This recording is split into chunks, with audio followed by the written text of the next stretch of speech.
with a legend, a rock god, frontwoman of award-winning Evanescence, Amy Lee. How are you? Great, thanks for having me. Oh no, it's good to see you. Now, you're about to release Evanescence's third album, self-titled, and we've not seen you for about 5 years or so. What's been going on? Plenty. Honestly, at first, I just need to wait for inspiration. I think a lot of people put it like, what took so long? Yeah. And at first, you know, I kind of needed to just be okay with not ever doing it again if that's what was the right thing to do for me. Evanescence has been totally like the center of my life since I was a teenager. So I just gotten married at the end of the last tour. So I wanted to be married and like live in my home for more than a week at a time. We like nested, cooked for friends, went and watched music and other people were playing and just got inspired. I started taking concert harp lessons. Wow. Yeah, I talked about it like several times, like, you know what, I think I want to take up a new instrument. I really did. Maybe the harp, it's so beautiful, I've never even like touched one, because the only time you ever see one is like in a hotel lobby and you feel bad touching it. And you want to go and go, yeah, totally. Yeah, my husband like listened and it got me one for Christmas that year, and I was like, what a Christmas present, by the way. Well, I know. Showstopper.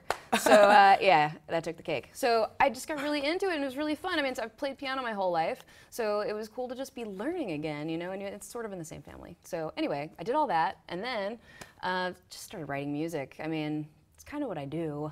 So at the end of the day, like however hard I try to run away from things, this is who I am. Homing back in on it. This is who I am. So honestly, for the past 2 years, solid, really, I've been working on this music. Okay, now in a recent interview, apparently you said that the album is inspired by your relationship with your fans. Any sort of key tracks on the album that we should kind of look out for to really illustrate that? Well, it's sort of like this.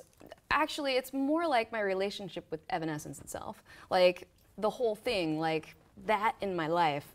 The songs are about all kinds of things. I mean, there's one song actually that was inspired by the tsunami in Japan. Songs about my personal life, you know, as always, and relationships, love and loss.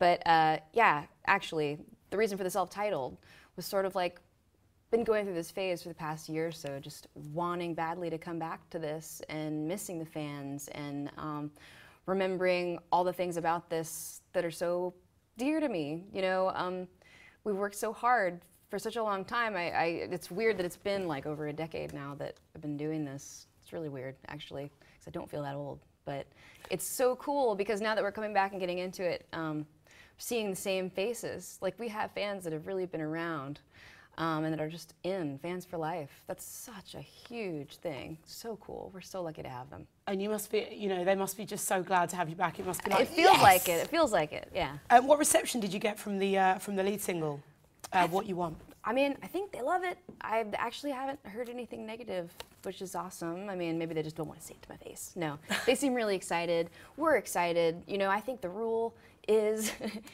make something that you love, and we're not all so different. Somebody else is going to love it too, and we love the new album. And so I think so far, yeah, people are liking the first song. Now, sound-wise, there's talk of it, you know, inspired by MGMT, Portishead. No? Well, no. Here's the thing. Actually, electronic music has always been in Evanescence. As we were getting here, so like in the past few years, I just tried a lot of new things, and I spent some good solid time writing music that was very different from Evanescence. I wanted to like kind of just spread my wings and try things and fail or not and whatever, you know. And a lot of songs were written in a really kind of electro world way. It was more like solo stuff, some of it. Some of it made it through and is on the album and has just evolved over time and been worked on with the band and made into a full thing.